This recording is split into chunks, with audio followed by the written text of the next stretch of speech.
Hey everybody, back again with the Construction Dirt Podcast. Joined here with my friend Jeffrey Knobloch in the flesh. Sponsored yet again and always by JK Worldwide for all your construction specialty needs.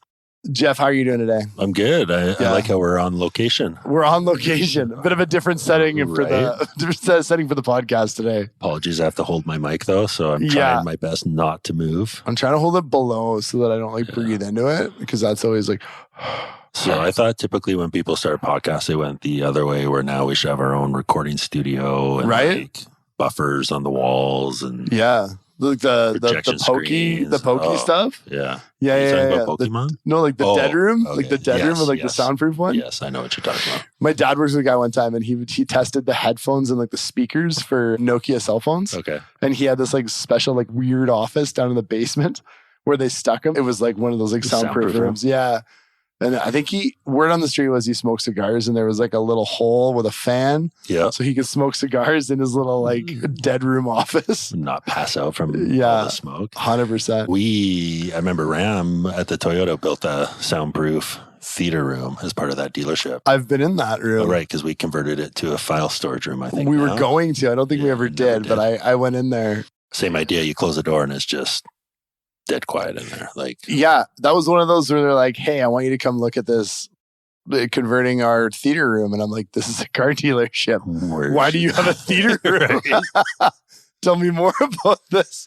Private screenings. Yeah, right. I think there's 6 seats in there, but I don't know. I guess something like that. Apparently there's some car videos you can watch to get you hooked on the Toyotas. Yeah, that's funny. Maybe we should see if we could record there.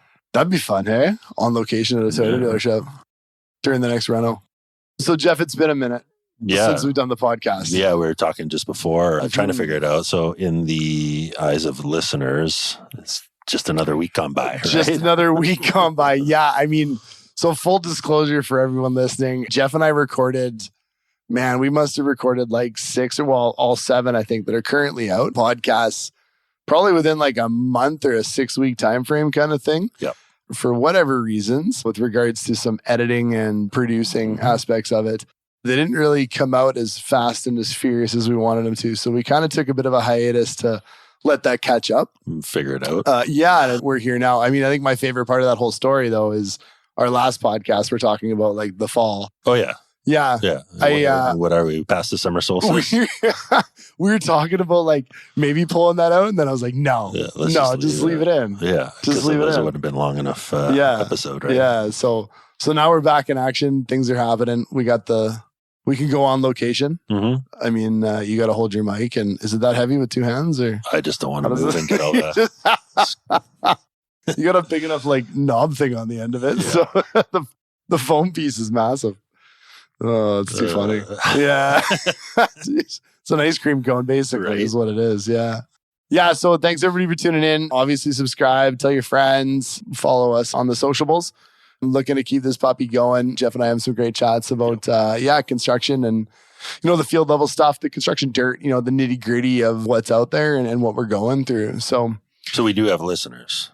I have heard from at least 6 people. Perfect. So, I feel good about that. That makes it worthwhile to hang out with you for a good 45 minutes and shoot the shit. Absolutely. Bring people in. So catch up on things. 100%. So, the first off, today I think we were just going to kind of ramble a little bit and shoot the shit between the two of us. Yep. Industry right now, specifically here in Vancouver where we're located, some things going on, some stuff like that. And, Jeff and I, we were talking earlier about, efficiencies and, with a bit of sometimes maybe a turn of the market or a bit of a slowdown sometimes in the market, you really look to those efficiencies once in a while that you have to make sure that you're always looking at or looking to improve on something to just make sure that the job performs the way you want it to, right? Yeah. Yeah. So, we were talking about, obviously from a high level, the efficiencies and things like that in office, the PMs and stuff. But, that really correlates down to the field level employees and the guys, making things happen on a job site. It's a make or break situation for sure.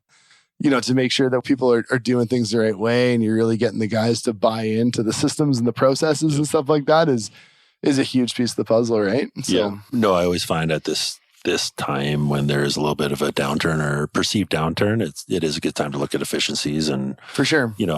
what are the terms? Tighten up the ship or making things just way more efficient and save dollars and keep everyone focused on the same thing. But you say too, there's only so much we can control. Yeah. And the one thing we can control is what we do within our own company or what you do within your day and your tasks that you have ahead. But yeah, it's a challenging time with the uncertainty and some people in the field not knowing where their next job might be or the next project. But also then at the higher level, there's always projects going. It's just getting them started, getting them done on time.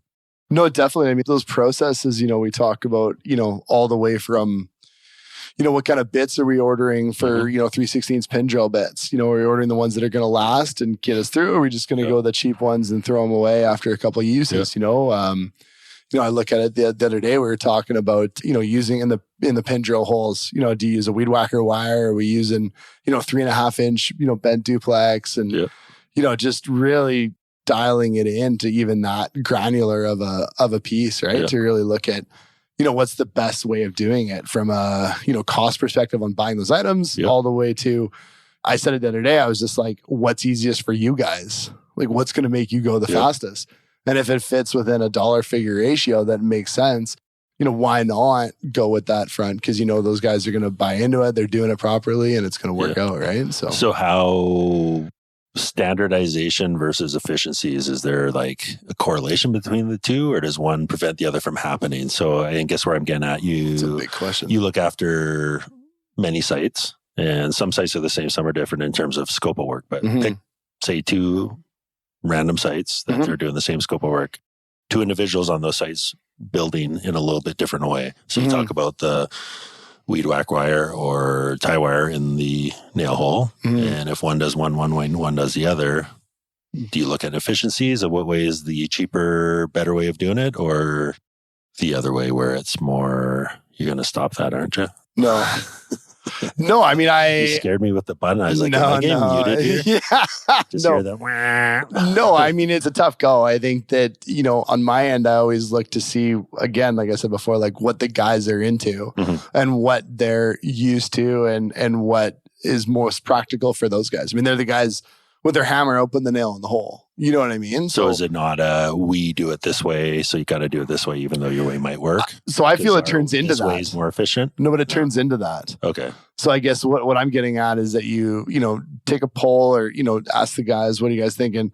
9 times out of 10, if one guy's got a really good idea that's really quick and fast and efficient, and some guy doesn't know about it, he's going to get on board pretty quick. Yeah.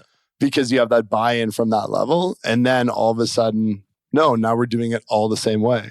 So it's not like not a dictatorship style from the top. It's more of a, hey, what works for you guys? And then it works for you, works for you, works for you.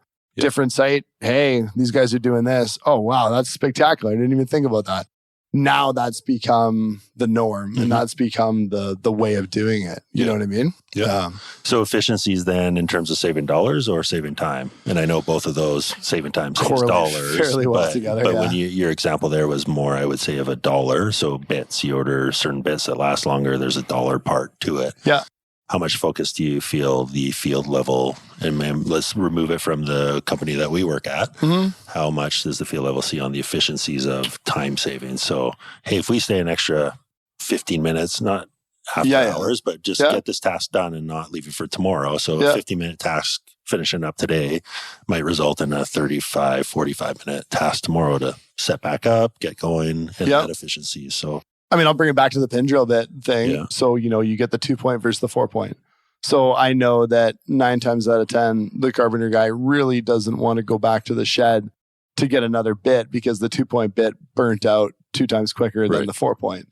Right. So I would say that it's a dollar thing and the guys realize it from an efficiency standpoint, but I think they realize it more like it's a piss off for them to have to go and do something, walk all the way back to the shack to get a bit. And like, they don't want to do that. They're in a flow of work. They want to keep hammering it out. You know what I mean? So I think they, in a roundabout way, they see it.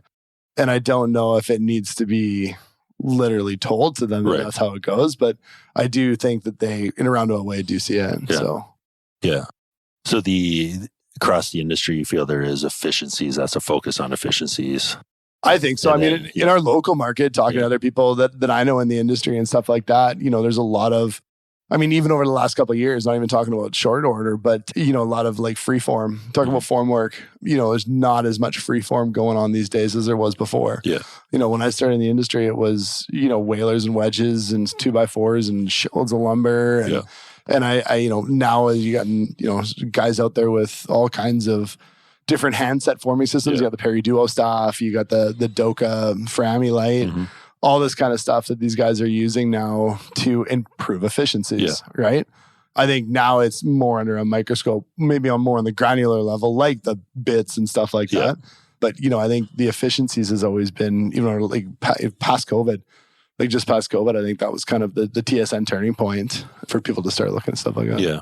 Tying efficiencies into then, I guess I'll say the online type of stuff. So I know companies using a lot more online platforms, things like that. Is there more technology that could be beneficial to the field level that would make things more efficient? I know we've been dabbling. In some, but is there any that you want to maybe share with a little bit? So I think there's a lot of great ideas out there.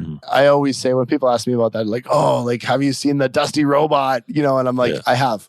I'm still trying to put it together. Still trying to wrap my brain around how's cost. that going to help? And how's that efficiency going to help? What does that look on a cost basis? Also the guys, like, having guys not have to kneel down to snap lines for 4.2 kilometers of lines for trench drain and so on and stuff like that. And so there's definitely things out there. I think at the end of the day, it comes down to like, you still need somebody to do the work. Right. And so then it's how do we assist that person? There was big talk a few years ago about all the technology coming out and it's going to take jobs and all this kind of stuff. And it's more about how do we assist in that man or woman on that job site doing that job. Yeah. Right? Because there's, potentially maybe 50, 60 years, 100 years from now, maybe there'll be a robot that comes in to, do all your layout for you as a, little robot guy that can read the drawings and put it together. Right. But, even with the Dusty robot thing or the drone spraying the bond breaker and stuff, right? Like, the Dusty robot, there's still going to be somebody that programs it up. You still have to have somebody set it up, figure out where it's going to go, what somebody it's going to drive somebody to fly the drone, right? So it's all in assisting to it, which is great. But you got to be able to make sure that it's put together properly so that it is efficient. Yeah. Right.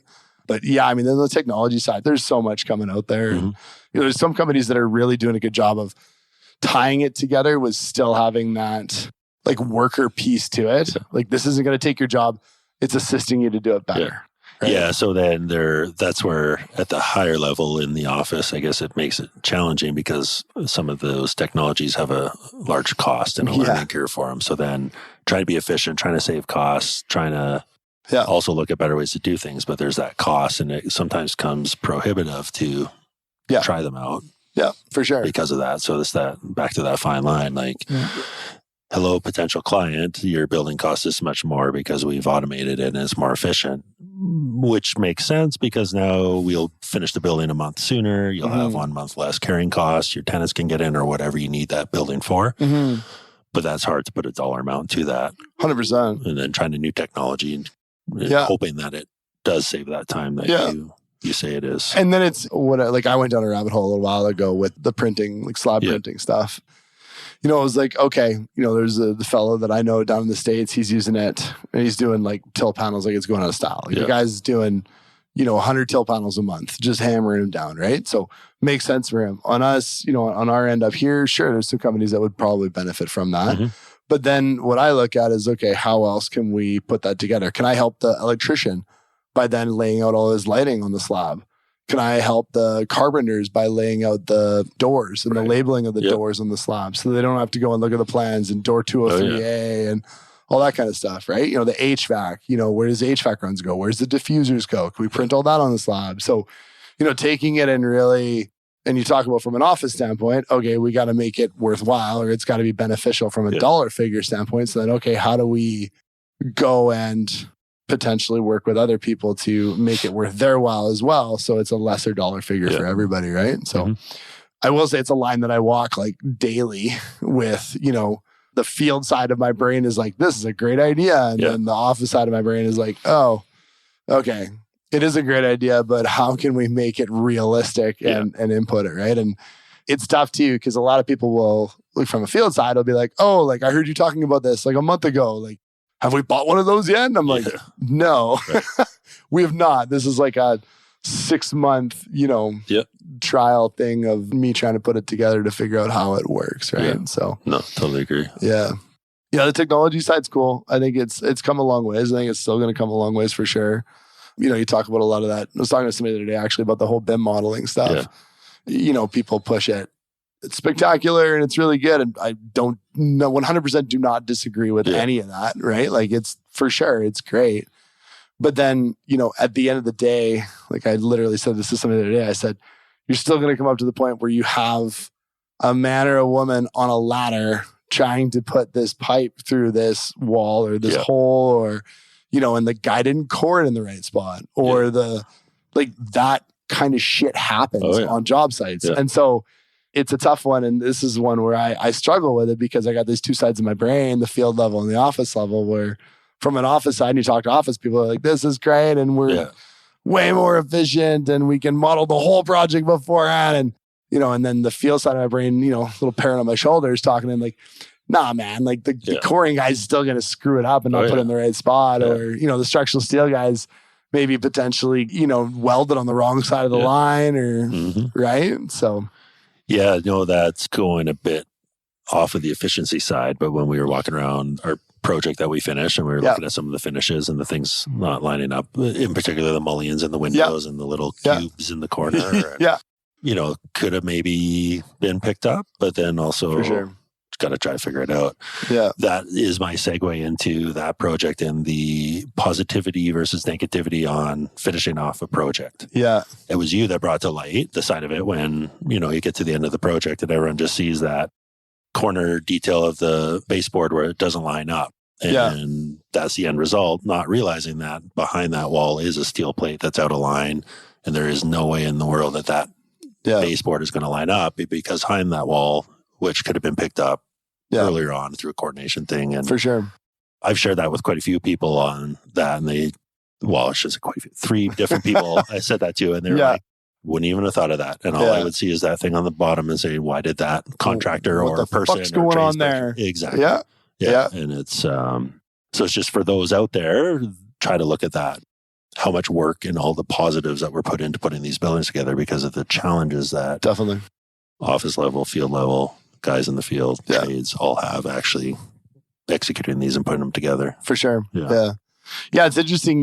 Like when you do walk through a final building and I mean, I walk through them throughout construction and you do as well, but it is interesting when you walk through with someone and they don't see 3/4 of what you've done for the last year, 14 months, right?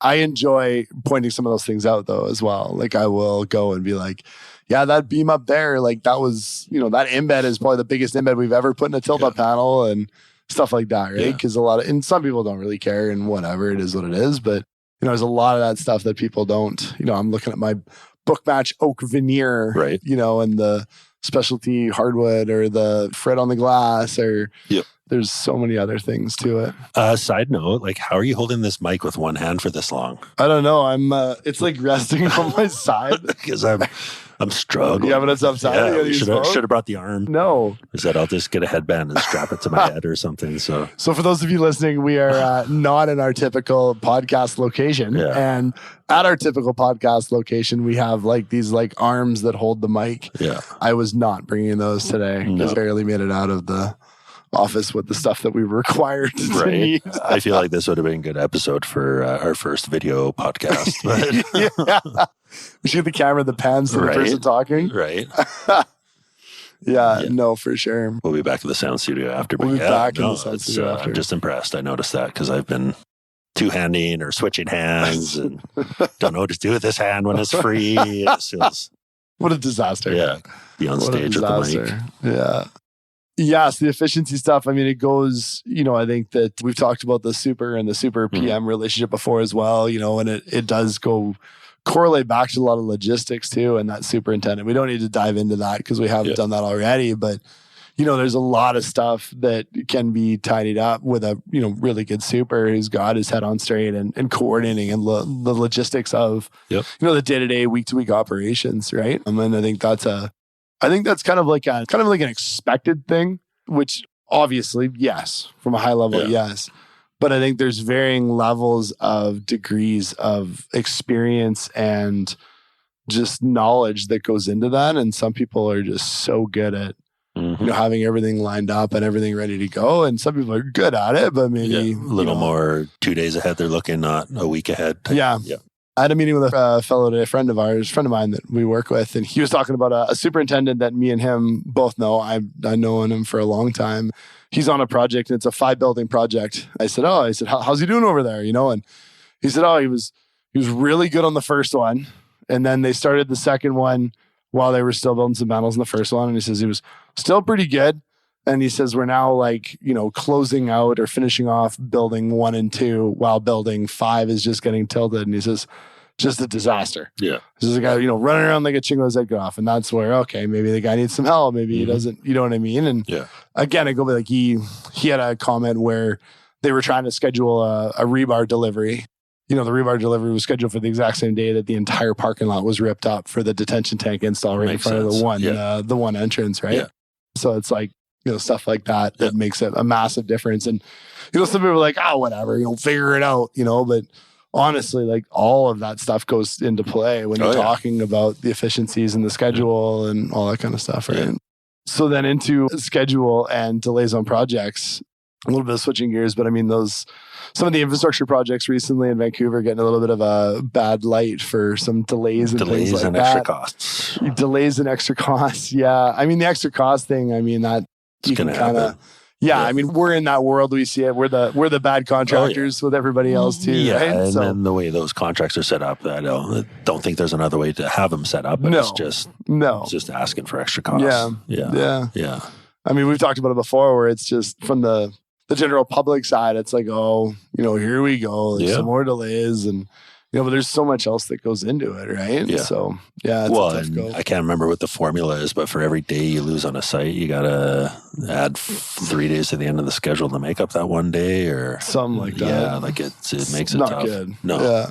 The ones that frustrate me all the time are when the delays are from someone that has no say or control over the project. So I would say that thing, the supplier of that product, I'll say an electrical supplier somewhere else in North America decided not to put our box on a pallet the Friday and was going to wait till the Tuesday, and the trickle-down effect of what that causes of then Cam and or Jeff sitting in a boardroom with a client. Yeah. Why is this not installed yet? Why am I delayed? Yeah. Why am I behind? And that part really, I think it frustrates everyone when for sure it does. The delays that are out of our control. Yeah. We need to justify them. And that's part of being the general contractor. But it's hard when you just get beat by the same, same delays. And that, we've had a round of that with the municipalities and getting approvals. Yeah. Everyone's trying their best to speed things along. And there's there's got to be a better way, more efficient way to do those approval processes. And we just struggle through and have to be the bearer of bad news as it goes. Yeah. Big shoulders, heavy as the crown. Yeah. I mean, it could go on, right? It's a tough go, but it's what we do. And I think also we learn from things too. Yeah. Like, I mean, I think we talked about the switchgear at one time where the meter stacks for, buildings, and it was a big deal. And I mean, it still is a big deal, but now we know we got to put that thing on order potentially beforehand or, exactly. Away, you pick up on it and try and then deal with the next one on the next job. And next thing you know, you got a list of 40 things that you gotta think about. Just keeps adding. Yeah. Because then something else comes up. Well, I mean, I go back to my time as an estimator and my list of don't forget that on the estimate because the PM got upset because XYZ, whatever it was missed. And near the end of my 5 years of estimating, I had probably a list of about 100 things that I won't say how many estimates I missed those 100 things on. One estimate and 100 things missed. But we always have the roof now, right? We got the job. Always have the roof now.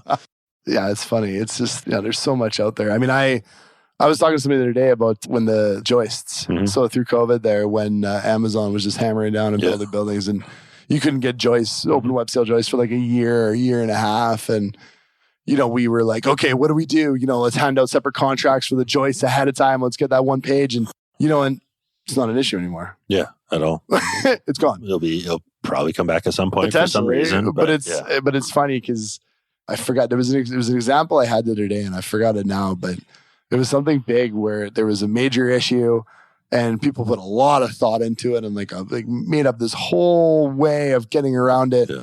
And by the time they actually figured it out and implemented it, the problem was not there anymore. Oh, yeah. Yeah, Right? we were talking about that the other day. Yeah. I Yeah. forget what it was, but just I don't It was know. a tilt-up thing with, it'll come to me. I find that, I think you got to, sometimes I'll take a step back and look at the big picture, right? And be like, okay, why are these joists delayed? Oh, because Amazon's building 10 million square feet across North America. Okay, cool. Are they going to be are all these projects going on for the next 20 years? Yeah. Or are they just going to have one massive order of joists for the next year and then it's not going to be an issue? Yeah. Well, it's not going to be an issue, right? So just to make sure we're very clear, Cam is not condoning ignore something long enough, the problem will go away. For sure. Yeah. For sure. Just sometimes the problems you have to deal with now, you don't have to deal with. Yes. Yeah. I think also though, looking at what caused the problem, and it might be a problem for you at that moment, but it's, I guess, not spinning your tires to try and solve a problem that potentially is not a problem. Totally. Right. It's funny you say that because just today I was talking with one of our PMs and it was, the email from a couple days ago. And I was like, oh, that one that, Cam and I talked about, everything's been dealt with.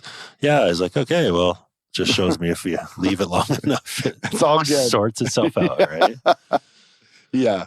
Sometimes it doesn't. Yeah. You can only put your head in the sand so much. Yeah. That's crazy. Yeah. So are we looking for more guests? If any of the 6 people that reached out to you, or the 6 people were the guests. Okay. Waiting for their episode to drop. No, definitely looking for more guests. You got still a few people in mind. Yeah. One, I think we have to re-record because it didn't turn out so well. Right. We'll leave that one on the down low. But definitely looking for guests. People want to come on and just shoot the shit and have a down-to-earth conversation about what it takes to build buildings. We'd be happy to bring them on and chit chat for sure. Any big plans this summer? Oh man, getting away for a little bit of vacation here and there, and that's about it. Head up to the lake and sweet. Yeah, just try and make sure things are still running, still afloat at work. So we'll still have time to record over the summer. Yes, yeah, we'll definitely have a couple more coming up in the database throughout the summer. Yeah, definitely. Cool. That's all we had for today. Thanks everybody for listening. I appreciate you guys sticking through with us over the last little bit where we had a bit of a lull, but like I said, really looking to come back and appreciate all you guys' support. Like, subscribe, follow, shoot us some DMs. Tell your friends. Let us know if you want to come on the pod because we'd love to have you. Yeah. So I'm happy now I don't have to do arms tomorrow. I can just do legs. Right. My bicep looks huge right now. I feel like I just reeled in a big fish. Oh, Jesus. Well, thanks, Jeff. And we'll catch everybody next time. Sounds good. Cheers.